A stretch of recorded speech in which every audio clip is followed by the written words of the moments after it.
A bën viza pune për ata që duan të vinë nga Shqipëria për shembull dhe që vinë me shpresën për të marrë letrat përmes punës? Aktualisht nuk na është dashur të themi të drejtën se kemi pas. E ketë mundur për shembull për ndihmuar? Po, aktualisht jemi në proces për më shumë për të ndihmuar njerëz që mos vinë në rrugë të zeza, jo se kemi, po ka rrugë që të vinë, ka njerëz për shembull janë këto racat e tjera që I kam zili. Jo të gjithë vinë me kamiona, me gomone. Si shqiptar. Ka raca tjera që pronotojnë një kurs online, bën një farë kësti pagese, nuk shkojnë kur të kaj kursi, ama vinë këtu janë me letra, me çdo gjë, mund të emancipohen në shoqëri shumë më kollaj, I kanë sytë më të hapur sepse kanë më shumë drejta. Edhe ne shqiptarët fatkeqësisht ne zgjedhim gjithmonë nga e trasha.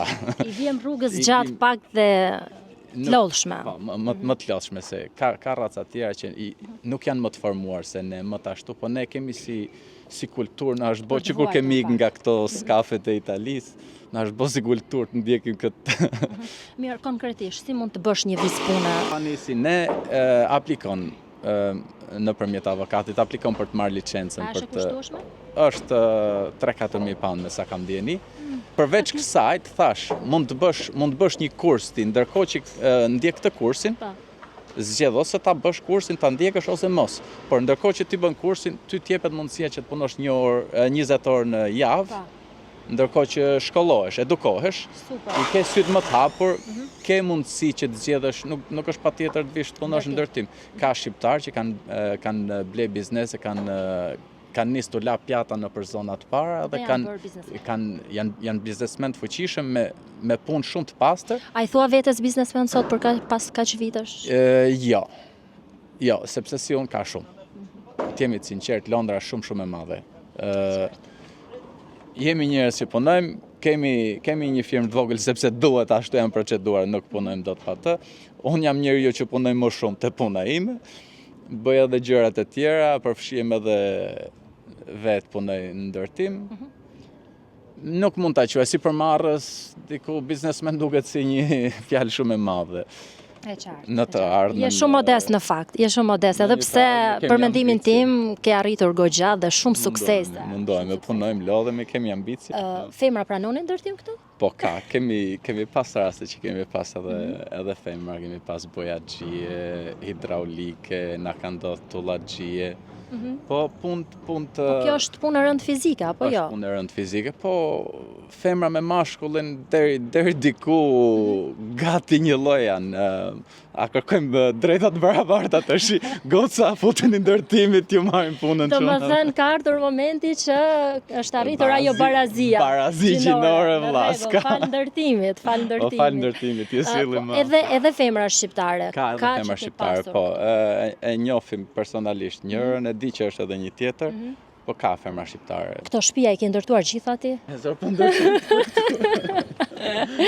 Po si janë këto shtëpiat këtu në Londër shumë të veçanta, shikoj arkitekturën, domethënë që janë vetëm 2-3 katëshe, nuk të lejon shteti domethënë të bësh, sepse ne në Shqipëri jemi mësuar me vila të larta si ne. Kur I kanë ndërtu këto ka qenë si punë kooperative, I kanë ndërtu me shpejtësi, edhe metoda që I kanë bashku shtëpiat në mes që ndajnë të njëjtin mur, ka qenë për punë eficience që të bëhen më shpejt, harxojnë më pak, të kenë më pak kosto, të rrinë, të ngrohen më kollaj.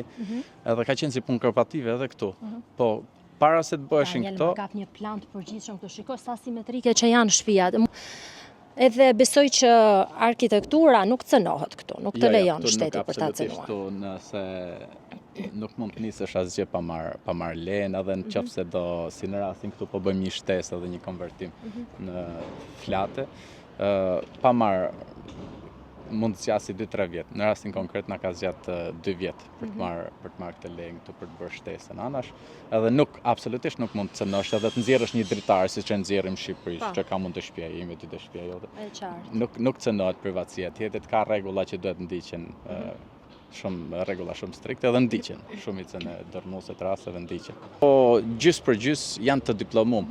Po zgjedhin ndërtimin sepse në fillim kur vjen është e vështirë, edhe të duhet ty zakonisht kush ikën nga Shqipëria ose ka borxhe ose të duhet ty që të punosh më shumë, të jepet mundësia të punosh më shumë edhe të marrësh më shumë. Këtë mundësi ta jep ndërtimi, përveç punëve të pista, se ka njerëz, sidomos këto që janë të shkolluar, të edukuar, nuk do shkojnë të rrezikojnë për të marrë më pak lek në një punë të pistë, kur ju jepet mundësia të marrin ato edhe më shumë në ndërtim. Udhtoj shpesh, 2-3 herë në vit, 4 herë në vit, shumicën e pushimeve, edhe kur them se do t'i bëj diku tjetër, nuk më rri zemra, kthehem aty.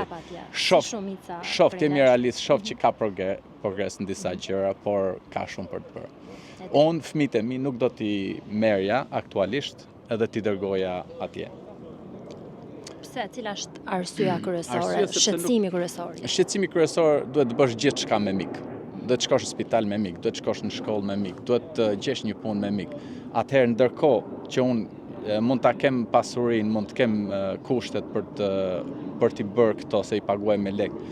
Me një kohë kur mbarojnë këto, unë nuk e gjej veten stabilizuar që të shkoj edhe të kthehem atje dhe të rrezikoj që fëmijët e mi nesër pas nesër ju mbyllet dera, nuk e hapin dot një derë ose një tjetër. Në fakt është dhe siguria e jetës. Siguria e jetës nuk është se të vret njëri edhe aq ashtu. Janë disa gjëra, për shembull, këtu ka kontrolle higjiene, ka kontrolle ushqimi, kontrollohet çfarë hyn këtu. Deri tani unë pata mundësi që t'ju tregoj realitetin e jetës së një emigranti në ndërtim. Pse në ndërtim? Sepse pjesa më e madhe e emigrantëve kanë zgjedhur për bërë këtë punë. Dhe arsyet besoj që i kuptuat përmes këtyre intervistave, që unë mund të them janë ekskluzive, transmetojnë realitetin e jetës së një emigranti. Por ajo çfarë unë dua të tregoj përmes këtij podcasti është edhe jeta e një profesionisti në Mbretërinë e Bashkuar. Mendoj që edhe jeta një profesionisti ka kaq sfida, vështirësi, kërkon investim tek vetja, ka stres dhe lodhje, kështu që do doja shumë që t'ja u tregoja këtë dhe kam zgjedhur, besoj, personin e duhur. Ju e njihni tashmë, ai është Daniel Nikolla. Danieli është guida profesionale e profesionistëve, e atyre që vinë, i inspiron dhe sigurisht që këshillat e tij kanë qenë gjithmonë të vyera. Rrugtimi jot besoj ka nisur shumë vite më përpara në Londër, apo jo, ke ardhur si student, gjithë njohin, nuk do doja shumë që të përsërisja të njëjta gjëra, por me që kemi ardhur në këtë kantierë ndërtimi, do të pyes pak atë, ka detyruar jeta të bësh punë të rëndë fizike, Daniel? Jo aq të rëndë sa që mund të jetë ndërtim, megjithëse unë e shoh ndërtimin pak më ndryshe, pra profesionistët e ndërtimit, jo domosdoshmërisht nuk e duan punën e tyre. Biles unë mund të them që ka shumë njerëz që në krahun tjetër punojnë në kompjuter gjatë gjithë ditës edhe nuk e duan punën e tyre, sepse edhe të rish gjithë ditën i mbyllur në zyrë me njerëz është stres në vete. Të paktën kantiere të tilla ke mundësi të lëvizësh, qëndrosh më i shëndetshëm, më aerobik etj. Unë kam punuar në restorant kur kam qenë student për një periudhë 3 vjeçare. Në fillim nuk dija të mbaja as tabakan kur kisha lëviz këtu edhe kishim një kop shumë të madh tek biznesi që punoja edhe ndonjëherë u isja edhe lulet sepse sa të merja dorën e punës. Mas 3 vitesh pastaj nëpërmjet shumë peripecish normal, po pa ta marrë një eksperiencë punë në një kompani financiare në Liverpool Street, në City, edhe nga aty një kompani tjetër, vizat ndryshme, dhe mbas shumë vitesh. Sa e vështirë ka qenë për ty në të njëjtën kohë, nuk ke qenë me dokumenta besoj, nuk e ke pasur fatin direkt, ke pas vizë studimi. Kam pas vizë studenti për 5 vite. Nuk është e mjaftueshme për të integruar sa duhet dhe për të kërkuar mundësira të shumta. Në të njëjtën kohë të është dashur të punosh për të siguruar të ardhura.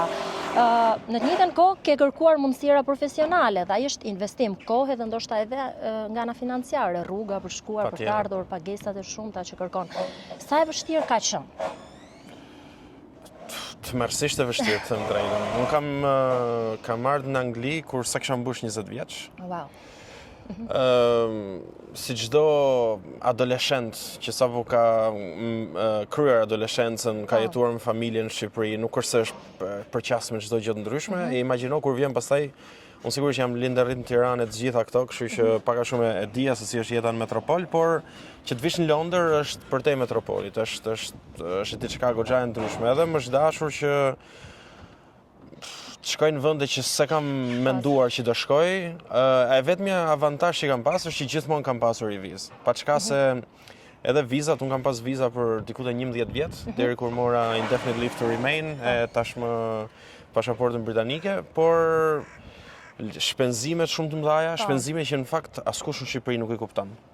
Edhe të gjitha ato historierat e punon djali 2-3 punë, pagun shkollën e vet, këto gjërat janë komplet mashtrime. Nga eksperienca ime, nga eksperienca e çdo kujt që unë kam takuar në Britani të Madhe, është jetesë saq e shtrenjtë sa që realisht çdo, sidomos kur punon si student, mund të mbulosh atë qeran apo që të kesh mundësi të shkosh në Shqipëri 1-2-3 herë. Çdo histori tjetër që mund të dëgjoj çdo kush në internet është për mendimin tim e pavërtetë. A kishe ardhur Daniel thjesht për të mbaruar studimet në një vend si Mbretëria e Bashkuar që ka emër, por apo me idenë për të kthyer në Shqipëri apo për të investuar këtu të ardhmen tënde profesionale?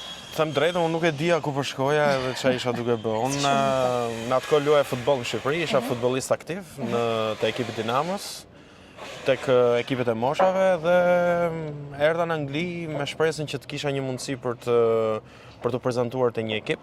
Por kur erdha e kuptova që ditën e parë 2-3 që ishte e pamundur. Për arsye vizash, për arsye në mënyrën si rriten futbollistët në Shqipëri, në Angli e çdo gjë tjetër. Për arsye mundësishme saktë. Kështu që erdha për atë punë, pastaj studiova anglisht 1 vit. E dija të flisja, por doja që të kuptoja më shumë se si funksionon Londra. Dhe më pas studiova media, film, marketing dhe kjo është edhe karriera që bëj ditë e sotme. Dhe aktualisht i drejton një business standing këtu dhe je shumë i përmbushur, le të themi, deri diku.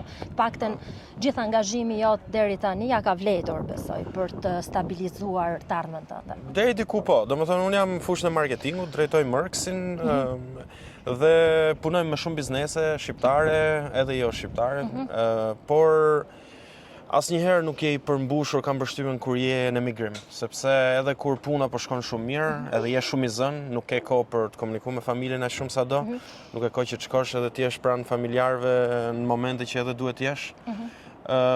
Për ndryshe, unë kam 2 vite që jam duke drejtuar biznesin tim. Sfida shumë të mëdha është sigurisht ai 3 vjeçar i parë i biznesit që make it or break it, siç e thuhet, ose kemi sukses për të vazhduar ose jo. Jemi një ekip diku të 3-4 persona, kështu që për momentin jemi duke u rrit, kemi mundësi që të paguajmë shpenzimet e ndryshme, edhe kjo është ajo që na mban bizneset dhe na arrit edhe më tej. Shumë suksese një herë, lart e më lart, sepse besoj ka qenë një lodhje jashtëzakonshme dhe ja ka vlerëtur deri sot. Vazhdon. Edhe unë jo më kot, sepse duam të frymëzojmë edhe tjerët, profesionistat e tjerë, është e mundur apo jo? Është e mundur të arrihet, edhe pse ndonjëherë kostoja e lartë e jetës, duhet bësh edhe 2 punë në njëjtën kohë. Gjithsesi duhet gjetur pak hapësirë për të investuar tek profesioni, për t'i dhënë mundësi që në të ardhmen të fokusohesh. Ajo është rruga më e mirë. Edhe djem që se ti ke eksperiencë duke qenë nga bashkëpunimi që ke me profesionistët e tjerë, sa të zhgënjur ose sa të lumtur, sa shpresa kanë tek ardhmja profesionale këtu? Zhgënjimi është vetëm një, duhet me nis pozitivisht, po e nis me zhgënjimin, se ka më shumë gjëra pozitive. Zhgënjimi është vetëm një, që ne nuk kemi një vend ku nëse nuk duam të jetojmë në Angli, kthehemi në një vend që për arsyet që u përmend edhe më herët, të jemi të sigurt në karrierë, në jetë, në shëndetësi, në arsimim të fëmijëve etj etj. Dhe